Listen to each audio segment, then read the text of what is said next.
Hi, everyone. I'm Alex Carter, a 28-year-old wildlife photographer who recently inherited my dad's old house in the quaint suburban town of Maplewood. What I thought would be a peaceful new chapter quickly turned into a nightmare, thanks to the HOA president, Karen Whitmore. Buckle up, because this story is wild. Before we dive in, let us know in the comments where you're watching from.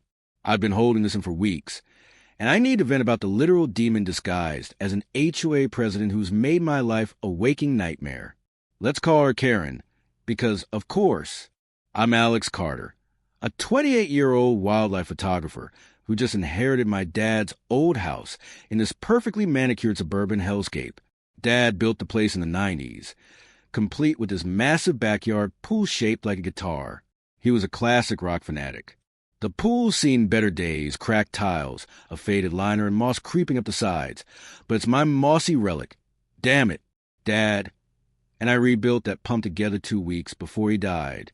Enter Karen Whitmore, HOA president and self-appointed queen of suburbia. Picture Dolores Umbridge in athleisure. Our first interaction? Day 2 of moving in. I'm hauling boxes in sweatpants, looking like a zombie, when she materializes in my driveway with a clipboard and a smile that could curdle milk. Karen, in that shrill sing-song voice, welcome to the neighborhood, Alex. I just had to come warn you about your pool situation. Me confused. Thanks? It's kind of my dad's. Karen, cutting me off. It's an eyesore. Violates HOA bylaws 4.7 and 12.3. Pools must maintain community aesthetics. You got 30 days to demolish it or face daily fines. Record scratch. I laughed. I actually laughed. Demolish a pool that's been here 30 years over some flaking paint? Nope. I sent her a polite email explaining the pool's sentimental value and included a photo of Dad and me fixing it. Karen's response? A taped notice on my door. $1, $500 fine. Unlicensed water feature. Water feature? It's a pool. She then ambushed me at the mailbox, ranting about property values and neighborhood integrity. I snapped, unless your bylaws ban personality, Karen, I'm not tearing it down. The nightmare begins. Things got weird. Day 5. A landscaping crew showed up unannounced to assess the pool's structural safety. I chased them off with a garden hose. Day 7. Karen accidentally forwarded me an email chain titled Operation Pool Removal. Spoiler, it involved lawsuits. Day 10. My doorbell cam caught her sneaking around my backyard at midnight, muttering into her phone. When I confronted her, she hissed, "You'll regret this, Alex." But the real horror show happened last week. 3 a.m., the breaking point. I'm binge-watching Supernatural when my dog, Loki, yes, he lives up the name, starts growling at the backyard. I grab a flashlight, and there she was, Karen, in a pink velour tracksuit, standing ankle-deep in my pool's murky water, staring at the deep end like it owed her money. The moonlight hit her face just right, and I swear her eyes looked empty, like a shark. Me yelling, "What the actual hell, Karen?" She whirled around, clutching a rusty trowel. "It needs to go, Alex," she screeched. "Can't you feel it? The rot? The sins?" At this point, I'm 80% sure I'm hallucinating. Get out before I call the cops. She scrambled out, dripping greenish water, and got right in my face. "You think you're safe? That pool's a grave, Alex. And graves get filled." Then she giggled and waddled off. I filed a police report. Of course. Karen denied everything. "Alex is clearly stressed from moving," she told the cops, batting her lashes. With no proof except my word against a 55-year-old woman cosplaying Mary Poppins' evil twin, they shrugged it off. But here's the kicker. When I checked my security cam footage, the timestamp from her midnight pool stroll was glitched, just static. And Loki refuses to go near the pool now. Y'all, I just found a rusty metal box under the pool's diving board. It's padlocked. Karen's been texting me nonstop. "Don't open it." Too late. Naturally, I opened it. The box was padlocked, but Loki, my dog, found a key buried under a loose tile. Inside, a waterlogged journal belonging to the previous homeowner, a guy named Thomas Reed. The first page, If you're reading this, Karen Whitmore killed me. Internal screaming. The journal detailed how Thomas discovered Karen embezzling HOA funds. When he threatened to expose her, she accidentally pushed him into the pool during an argument. But here's the twist. Thomas didn't drown. He hit his head on the diving board and bled out. Karen panicked, chained his body to the pool's drain, and filled it with cement. Fast forward to last week. I'm reeling from the journal when I hear a cement truck rumbling down the street. I run outside to find Karen directing the driver to dump cement into my pool. Me, screaming, "What are you doing?" Karen, smirking, "Fixing your eyesore, Alex. HOA bylaws, remember?" I called the cops, but by the time they arrived, the pool was a solid block of cement. Karen handed them a work order she'd forged, claiming I'd approved the renovation. The cops shrugged and left. I wasn't about to let Karen win. I hired a demolition crew to break up the cement.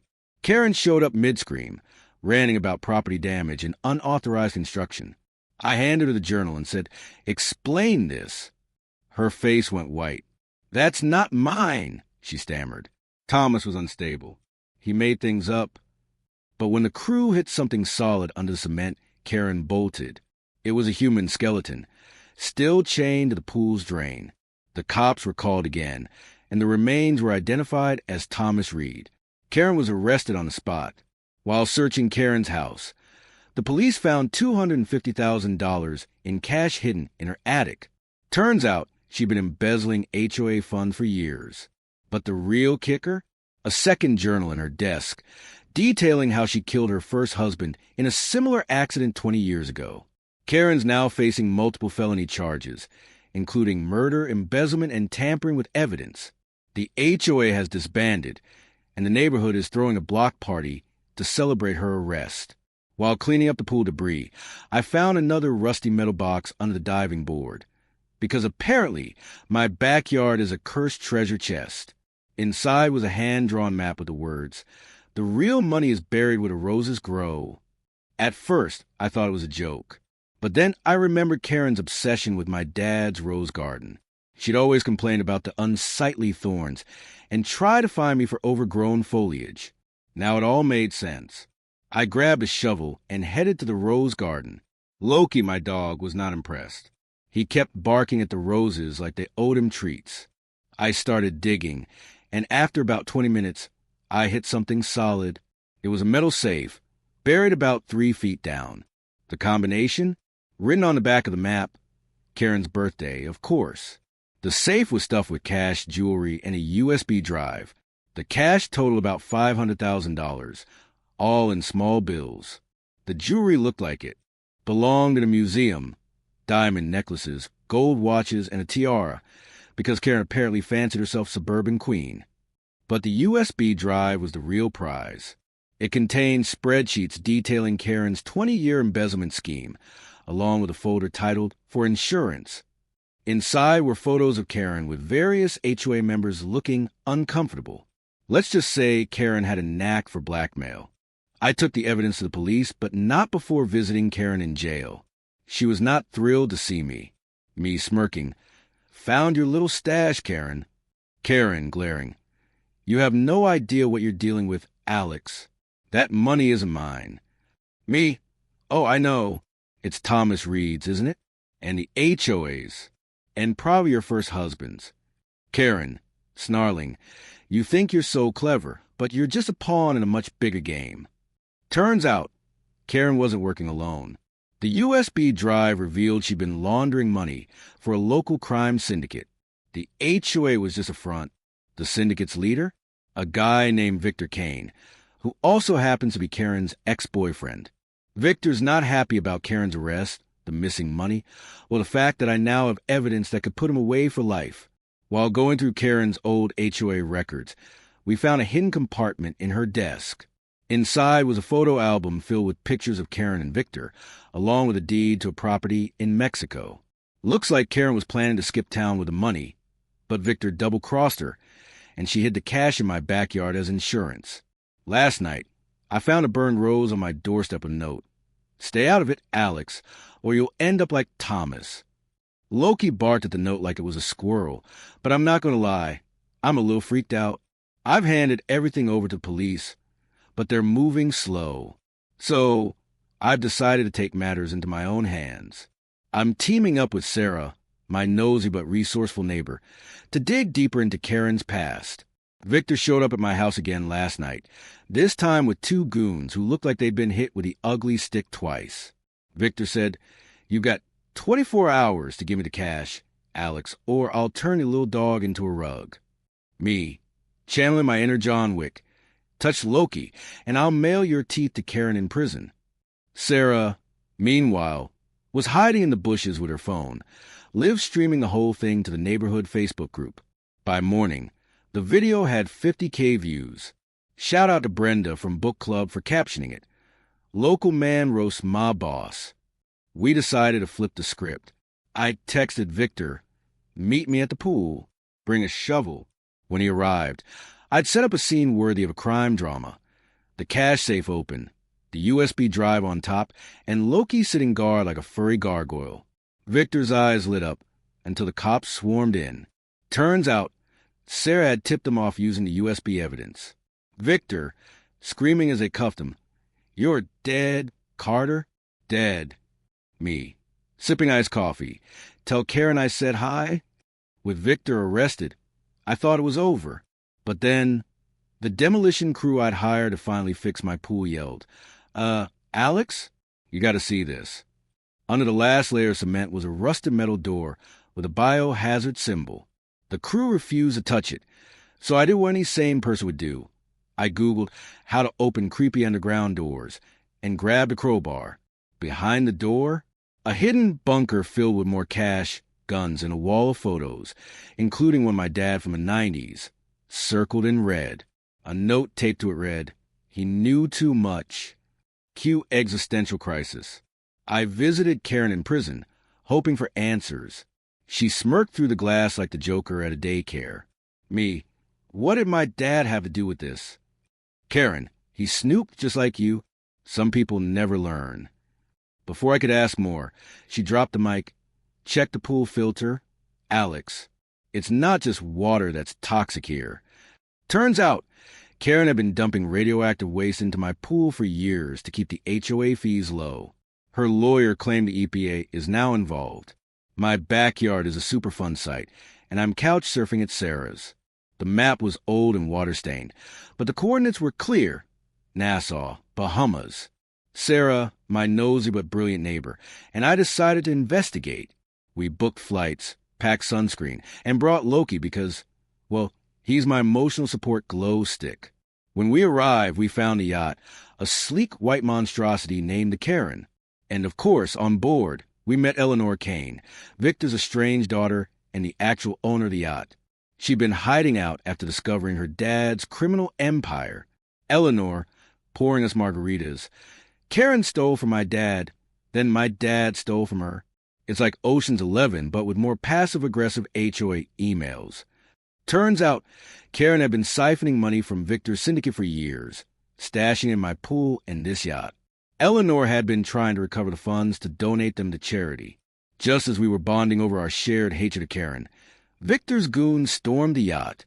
Apparently, Victor had cut a deal with the feds and sent his henchmen to tie up loose ends. Goon number 1, pointing a gun at us, "Hand over the cash, or we'll feed you to the sharks." Me, channeling my interaction hero, "Joke's on you, I can't swim." Sarah, meanwhile, had already called the Bahamian police using the yacht's satellite phone. Within minutes, the goons were surrounded by cops and boats. While searching the yacht, we found a hidden compartment in the master bedroom. Inside was a locked briefcase with the initials KW, Karen Whitmore, obviously. Eleanor opened it, and we all gasped. It was filled with diamonds, gold bars, and a USB drive labeled The Real Truth. The USB contained files linking Karen to a global money laundering operation involving offshore accounts, shell companies, and wait for it, a secret HOA network spanning 3 continents. Karen wasn't just a suburban tyrant. She was a criminal mastermind. So, Karen is now facing international charges and will likely spend the rest of her life in a maximum security prison. Victor ratted out his entire syndicate in exchange for a reduced sentence. He's currently writing a memoir titled From Crime Boss to Snitch. Eleanor donated the recovered funds to environmental charities and is now living her best life as a philanthropist. Sarah started a true crime podcast called Poolside with Sarah, which is already trending on Spotify.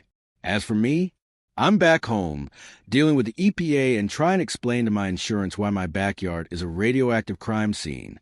Remember the photo of my dad in the bunker? Eleanor found a letter in the briefcase addressed to him. It was from Karen, dated in 1995. Thomas, if you're reading this, I'm sorry.